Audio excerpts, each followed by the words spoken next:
మాజీ మంత్రి రోజా కామెంట్స్ కూటమి పాలనలో అరాచక పాలన సాగుతోంది. టీడీపీ వ్యక్తులు వాళ్లలో వాళ్లు చంపుకున్నారని స్వయంగా ఎస్పీ చెప్పారు. నేడు అక్రమ కేసులో పిన్నెల్లిని ఆయన సోదరుని జైలు పాలు చేశారు. రాష్ట్రంలో రెడ్ బుక్ రాజ్యాంగం నడుస్తోంది. కాకి చొక్కా తీసేసి పసుపు చొక్కా వేసుకుంది పోలీస్ శాఖ. మా హయాంలో తప్పుడు కేసులు వేధింపులకు పాల్పడలేదు. గుర్తుంచుకోండి, తిరిగి మా ప్రభుత్వం వచ్చాక అన్ని తిరిగిస్తాం. అధికారులు నేతలకు లోకేష్ కి తొత్తులుగా వ్యవహరిస్తున్నారు. నేడు రాష్ట్రంలో గంజాయి, మహిళలపై దాడి, హత్య రాజకీయాలు చేస్తోంది టీడీపీ. నచ్చని వారిపై తప్పుడు కేసులు మోపడం కూటమికి పరిపాటిగా మారింది. రాష్ట్రం పరువును గంగపాలు చేశారు. సంపద అంటూ అప్పులు చేసుకుంటూ పోతున్నారు. నేటితో 3 లక్షల కోట్లు అప్పులు చేశారు. ఈరోజు నెల్లూరు జైల్లో పిన్నెల్లి రామకృష్ణ రెడ్డి గారిని వాళ్ళ బ్రదర్ని కలవటం జరిగింది. నిజంగా చాలా బాధగా ఉంది. ఈ రాష్ట్రంలో కూటమి ప్రభుత్వం అరాచక పాలనకి, అక్రమ కేసులకి పిన్నెల్లి రామకృష్ణారెడ్డి గారి కేసు ఒక నిదర్శనం అని కూడా చెప్పచ్చు. ఎందుకంటే స్పష్టంగా తెలుగుదేశం వాళ్ళని పొడిచి చంపుకున్నారు అని చెప్పి సాక్షాత్తు ఎస్పీ శ్రీనివాస్ గారే చెప్పడం జరిగింది. మీరందరూ కూడా విన్నారు, చూశారు. పచ్చపత్రికైన ఈనాడులో పెద్ద అక్షరాలతో రాశారు, ఆధిపత్య పోరులో తెలుగుదేశం కార్యకర్తల్ని వాళ్ళే పొడిచి చంపేశారు అని చెప్పి.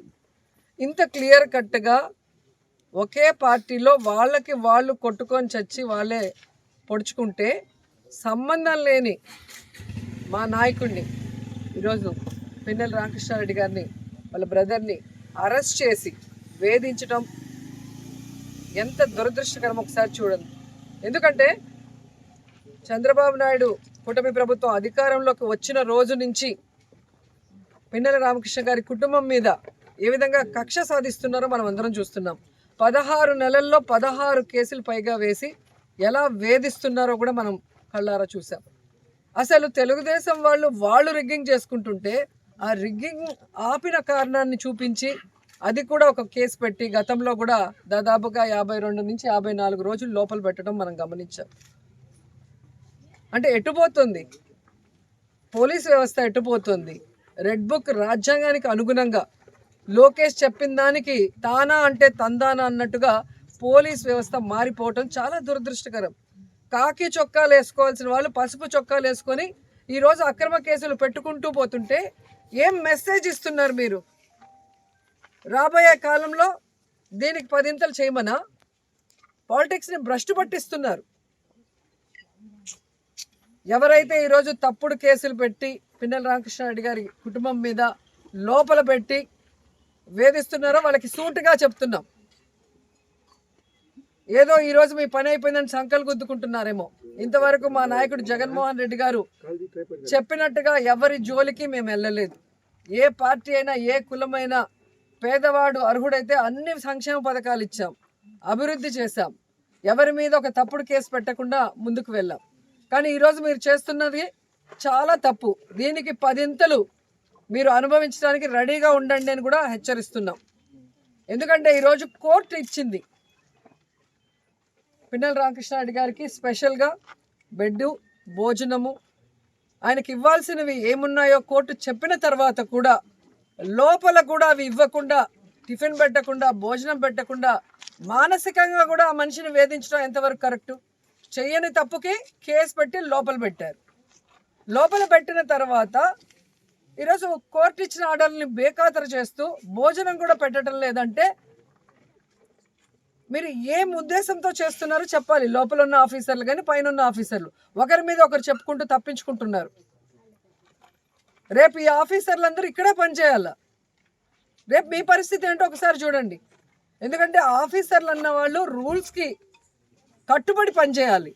అంతేగాని లోకేష్కి, చంద్రబాబు నాయుడుకి భజన బ్యాచ్ లాగా పనిచేయకూడదు. ఈరోజు రాష్ట్రంలో మీరు చూస్తే ఆడపిల్లల్ని వేధించేది తెలుగుదేశం వాళ్ళు, ఆడపిల్లల్ని రేపులు చేసి చంపేది తెలుగుదేశం పార్టీ వాళ్ళు, గంజాయి డ్రగ్స్ ముఠాలని నడిపించేది తెలుగుదేశం పార్టీ వాళ్ళు, అక్రమంగా ఈరోజు బెల్ట్ షాపులు మద్యాన్ని ప్రవహింపజేసేది తెలుగుదేశం పార్టీ వాళ్ళు, ఇల్లీగల్గా ఇసుక నమ్మేది తెలుగుదేశం పార్టీ వాళ్ళు. అంటే వాళ్ళని పట్టుకోవడం ఆపేసి, వాళ్ళ మీద కేసులు పెట్టడం ఆపేసి ఈరోజు తెలుగుదేశం పార్టీ వాళ్ళు మాకు వీడు నచ్చలేదు, వీడి మీద కేసు పెట్టు, వీడు నచ్చలేదు, వీడి మీద కేసు పెట్టు, లేదా వీడు పవర్ఫుల్, వీడు ఊర్లోంచి బయటకు పోవాలి. వాళ్ళు రాసిచ్చిన పేర్ల మీద మీరు తప్పుడు కేసులు పెట్టుకుంటూ ఈరోజు అక్రమంగా అరెస్ట్ చేసి లోపల పెడితే భయపడి పారిపోతామా? ఈరోజు కూటమి ప్రభుత్వం ఎంత వరస్ట్గా తయారైందంటే ఎక్స్ మినిస్టర్లు, ఎక్స్ ఎమ్మెల్యేలు, ఎక్స్ ఎంపీలు, ఐఏఎస్ ఆఫీసర్లు, ఐపీఎస్ ఆఫీసర్లు, వ్యాపారస్తులు ఎవ్వరూ లేదు. వాళ్ళకి నచ్చలేదు అంటే అక్రమంగా కేసు పెట్టడం, లోపలేయటం. ఇలా తెలుగుదేశం పార్టీ చెప్పినట్టు ఈరోజు చేస్తున్నారు కాబట్టి పోలీస్ వ్యవస్థ ఎంత దిగజారిపోయిందో మొన్న కేంద్రం ఇచ్చిన ర్యాంకింగ్లో మీరే చూశారు. 36th ప్లేస్కి వచ్చింది. దీనికి చంద్రబాబు నాయుడు, హోంమంత్రి అనిత గారు సిగ్గుపడాలి. ఈ పోలీస్ వ్యవస్థ సిగ్గుపడాలి. ఏంట్రా మనం ఇలా అయిపోయాం, భారతదేశంలో అందరూ మనం చూసి నవ్వుకుంటారన్న ఆలోచన వాళ్ళకి రావాలి. ఇంకా ఘోరమైంది ఏంటంటే ఎమర్జెన్సీ రెస్పాన్స్ అని ఉంటుంది. ఆ ఎమర్జెన్సీ రెస్పాన్స్ అయితే చిట్ట చివరి స్థానానికి ఆంధ్రప్రదేశ్ వచ్చింది అంటే ఇక ఈ పోలీసులు వాళ్ళు ఎందుకు ఏదైనా నీళ్ళ లేని బావిలో దూకచ్చు. రాష్ట్ర పరువుని సర్వనాశనం చేశారు.